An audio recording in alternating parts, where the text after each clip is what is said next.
සම්පූර්ණයෙන්ම මේ දර්පණය තුලින් බලා ගන්න පුළුවන්. ඔය බලන්න ඔය. අපි කොච්චර එහාට අරන් ගියත් මෙහි ලං කරත් නේද? දර්පණය තුලින් බලා ගන්න පුළුවන් හැමතිස්සෙම ප්‍රතිබිම්බය. ඒ කියන්නේ තිරයක් මතට ගන්න බෑ. නේද පුතේ? තිරයක් මතට ගන්න බෑ මේ ප්‍රතිබිම්බය. ඒ වගේ ප්‍රතිබිම්බ අපි කියනවා අතාත්වික ප්‍රතිබිම්බයක් කියලා. එහෙනම් ඕගලන්ට පේනවා තල දර්පණයකින් සෑදෙන ප්‍රතිබිම්බයක ලක්ෂණ පුතාලා ඉගෙන ගත්තා දැන් කීපයක්. මොනවද ලක්ෂණ පුතේ? පළවෙනි එක වස්තුවේ ප්‍රමාණයට සමානයි ප්‍රතිබිම්බය. ඊළඟට උඩුකුරුයි ප්‍රතිබිම්බය. නේද?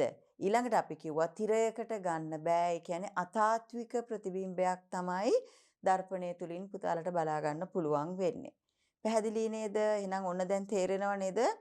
තල දර්පණයකින් සෑදෙන ප්‍රතිබිම්බයක ලක්ෂණ මොනවද කියන එක.